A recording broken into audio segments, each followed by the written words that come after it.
박 의원님 안녕하세요. 예, 안녕하십니까.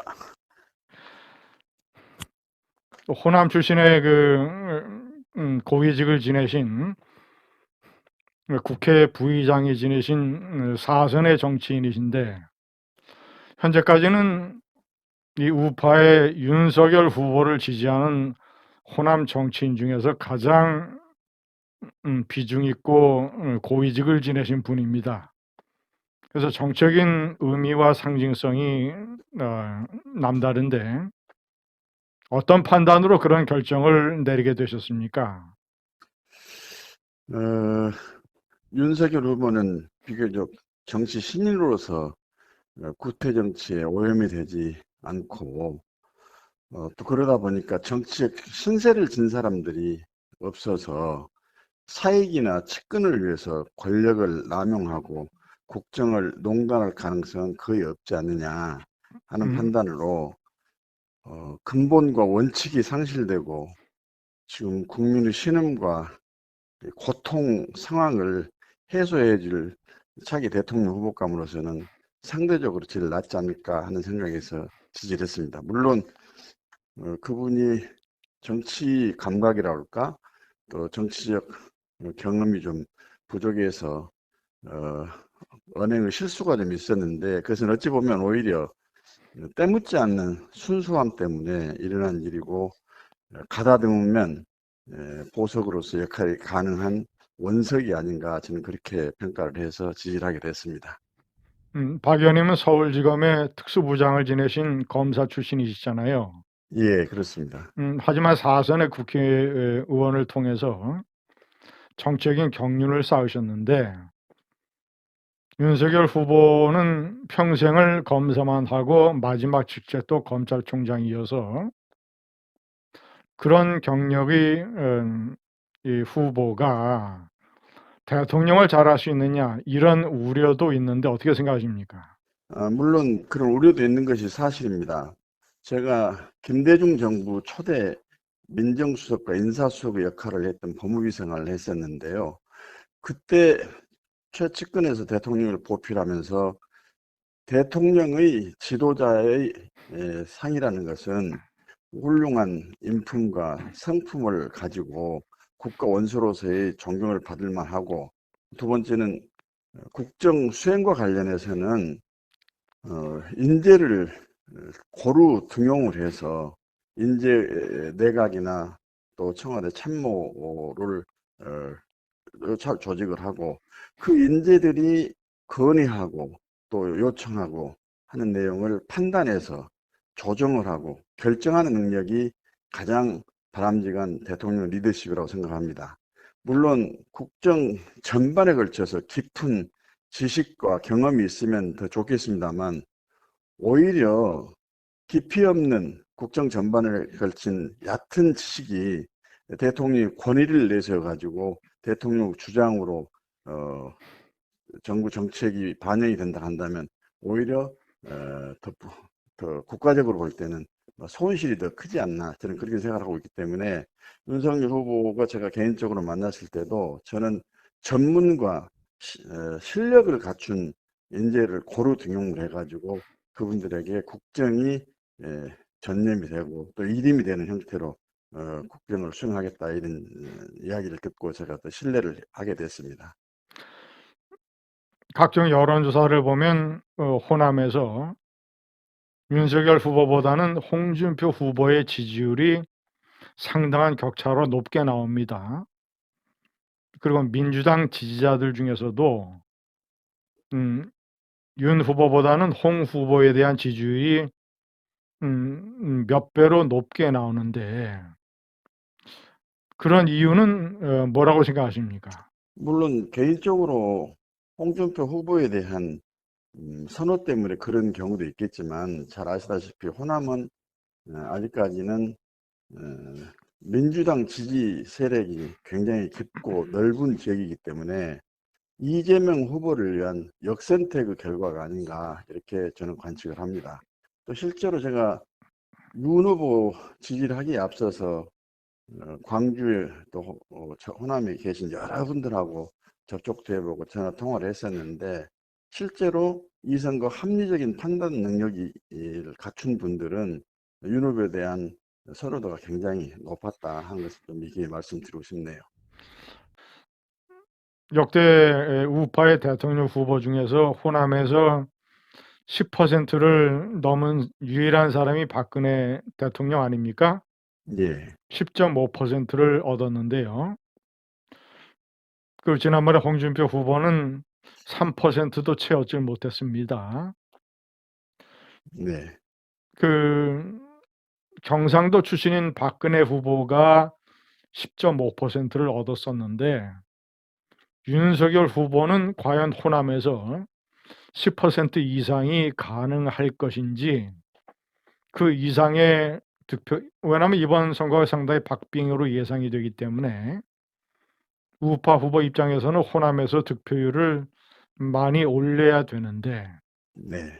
10%를 넘길 수 있을 것인지, 뭐, 넘겨서 예. 하려면 어떻게 해야 될 것인지 어떻게 문제, 보십니까? 제가 지선을 했고, 또 예, 지선을 하는 게 앞서서 또 그 과정에서 여론을 제가 지각을 해보면 문재인 정권의 실정과 뭐 예, 무능, 피폐에 대해서 정권은 교체해야 해야 되겠다 하는 여론이 굉장히 높았습니다. 그래서 예, 문재인 정권에 대한 실패의 반면 교사 측면에서 이제는 당을보다는 또는 이념보다는 실제로 국가를 움직일 수 있고 또 이 근본이 또 원칙이 망가진 이 나라를 다시 세울 수 있는 사람은 윤 후보가 아니냐 하고 본인을 비롯한 지지하는 여러 사람들이 노력을 하게 되면 상당한 호남에서의 지지율 상승이 있지 않을까 저는 그렇게 조심스럽게 관측을 합니다. 많은 사람들이 전망하는 대로 그래도 막상 또 대통령 선거 투표일이 되면 호남에서는 이 민주당 후보에 대한 몰표가 쏟아질 것이고, 역시 이쪽 국민의힘 후보가 얻는 데는 한계가 있을 것 아니냐. 근데 이번에는 이변이 일어날 수 있을까요? 저는 그렇게 봅니다. 왜 그러냐면 예, 우선 문재인 정권의 실정에 대해서 국민들이 많이 염증을 느끼고 예, 또한 지금 민주당의 정체성이 옛날 김대중 노무현 시대의 민주당과는 완전히 달라져 있다. 그렇기 때문에 어떤 점이 다릅니까? 우선 그분들의 민주당은 중도 개혁, 민생 실용, 그리고 원칙과 반칙이 없는 국정 운영이었는데 지금은 우선 문재인 측근들의 자리를 채워주고 그분들이 권력을 농단할 수 있는 기회는 많이 줬지만 국정 전반, 정치, 경제, 사회, 외교, 문화, 안보 문제에 있어서 뭘 이렇게 성과를 냈다 하는 부분을 하나도 찾아볼 수가 없다는 것이 중평입니다. 그런 점에서 맹목적인 민주당 지지보다는 반성적인 재고 또는 반면 교사의 심정으로 정권 교체를 하는데 오히려 투표가 더 집중이 되지 않을까 저는 그렇게 분석을 합니다. 문재인 정권의 실패 중에서 국민들이 가장 알기 쉽게, 가장 뼈저리게 느낄 수 있는 실패는 정말 무엇입니까? 김대중이나 노무현 대통령하고 비교를 해서. 우선 인사 실패가 제일 크고요. 인사 그다음에 실패. 예. 그리고 소득 주도 성장이 이 예. 대한민국 대중 경제를 완전히 망치고 경제의 잠재 성장률까지 침식을 하는 또 그래서 예. 고용의 참사가 일어나고 예. 또 하나는 부동산 정책은 26번이나 문재인 정부에서 발표를 했습니다만은 항상 이게 개혁이거나 개선이 아니라 개혁과 더 나쁜 결과를 초래했다는 것은 다 국민들이 인식하고 있고 체감을 하고 있지 않습니까? 예. 노무현 대통령은 필요하다면 예를 들자면 한미 FTA도 하지 않았습니까? 그렇습니다. 그 제주 해군기지도 추진하지 않았습니까? 예, 그리고 자신이 잘못했다면 사과를 하고 후퇴를 하지 않았습니까? 그렇습니다. 예를 들자면 노무현 대통령이라면 조국 같은 사람을 법무부 장관으로 임명 강행하는 일은 없었겠죠? 당연히 없겠죠. 없을 거라 저는 생각하고요. 특히나 예. 윤석열 검찰총장에게 임명장을 주는 자리에서 문재인 대통령께서 뭐라고 말씀하셨습니까? 현재 살아있는 권력에 대해서도 가감없이 원칙대로 검찰권을 행사해서 부패공화국의 이미지를 씻어달라는 취지로 말씀하지 않았습니까? 예. 그런데 실제로 권력에 맞서고 권력층에 대해서 범죄 행위에 검찰권을 행사하니까 문재인 대통령부터 법무장관, 여권 전체가 윤석열을 흔들어 대지 않았습니까? 그건 완전히 말과 행동이 완전히 다릅니다.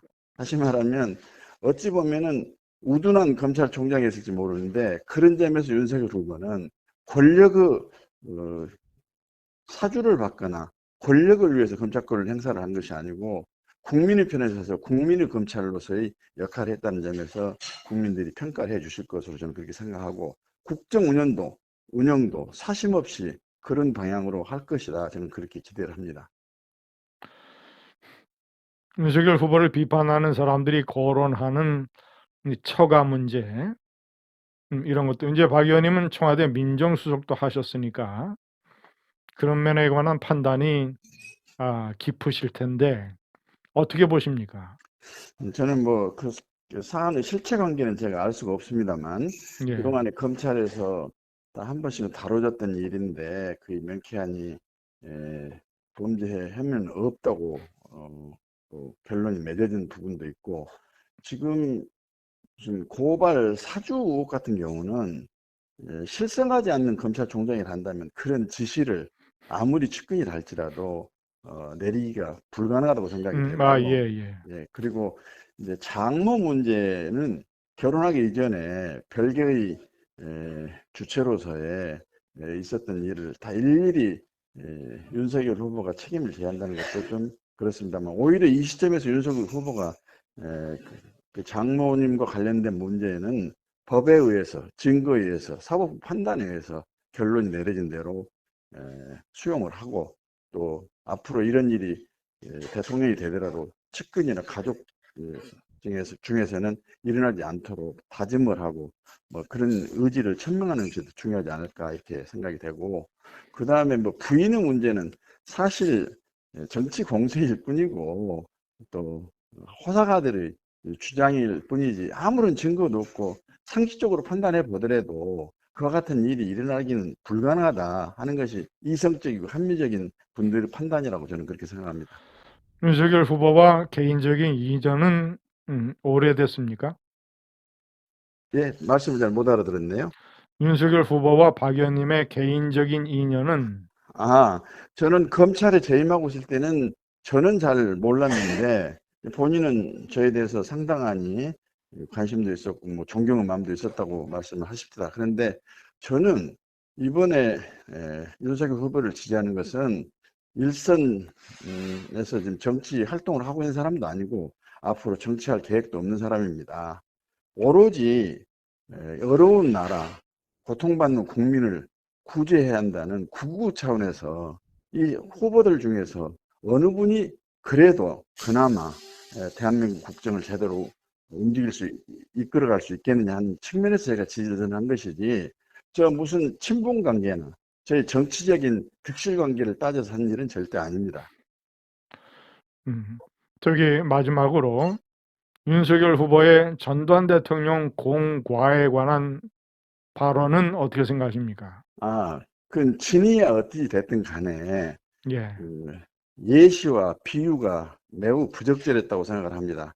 또 그런 점에서 윤석열 후보가 바로 사과를 했고 또 완벽한 사람은 없지 않습니까? 아무리 대통령 후보를 할지라도 예. 잘못을 시인하고 사과를 했다면 또 합리적인 수준에서 여당의 정치적 공세 또 과도한 공세와는 선을 긋고 합리적인 측면에서 이해도 해주고 또 수용도 해줘야 되지 않을까 싶은 생각이 듭니다. 또 하나는 이제 사과와 관련된 사진 그 부분은 정말로 윤 후보 캠프에서 일어난 일인데 정말로 상상할 수 없는 일이었다고 생각이 됩니다.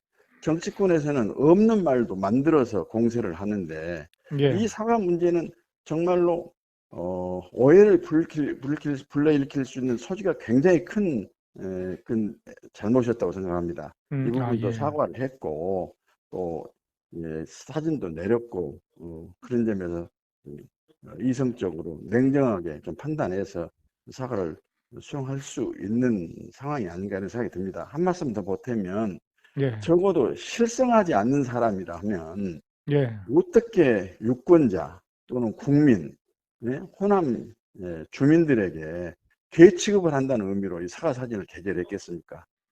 그것은 실수라고 보는 것이 마땅하고, 이제 과도한 정치 공세하고는 선을 긋고 합리적인 측면에서 용서도 한번 기꺼이 해주시는 것이 바람직하지 않을까 이렇게 생각을 합니다. 마지막으로 윤석열 후보에게 이런 점은 특별히 신경 쓰고 앞으로 개선을 해야 된다라는 점을 주문하신다면 어떤 게 있습니까? 우선 정치권에 몸담은 기간이 짧아가지고 언행의 그 후속적인 파장이나 여파가 어찌 될 것인가에 대해서 신중하니 사전에 검토를 해야 된다는 말씀을 좀 드리고 싶고요. 또 하나는 후보가 되기 전이라도 또는 된 후라도 국민에게 약속을 한 내용은 절대로 지켜야 된다 하는 것을 저는 윤 후보에게도 말씀을 드렸고 앞으로 그렇게 해야 한다고 봅니다. 지금 문재인 대통령께서 제가 국회 부의장을 할 때 대통령 비서실장이 저를 찾아와 가지고 협치 차원에서 국정에 협조를 해달라고 제가 그때 바른미래당 대표를 하고 있을 때입니다. 그런 이야기도 하고 그랬었는데 그때 제가 그랬습니다. 그 취임사를 보면 문재인 대통령의 취임사 중에 기회는 평등하고 과정은 공정하고 결과는 정의로울 것이다 하는 취임사 구절을 제가 인용하면서 이대로만 된다면 야당이라 할지라도 여당이 협조를 하지 않을 수가 없다. 꼭 이 규절만큼은 지켜달라고 대통령께서 말씀드렸는데 사실 전부 하나도 지켜진 게 없지 않습니까? 허구입니다. 허언이었습니다. 예. 이래서 윤석열 후보는 대통령이 된다면 대통령 되기 위한 과정에서 국민에게 약속했던 내용은 한치도 흔들림이 없고 차질이 없도록 약속을 지켜야 된다. 저는 그 말씀을 꼭 드리고 싶고 그것이 바로 정치를 개혁하고 대한민국을 쇄신하고 대한민국의 근본을 다시 세우는 일이다. 저는 그렇게 생각합니다. 박 의원님 감사합니다. 고맙습니다. 예, 건강하십시오. 네, 감사합니다. 예.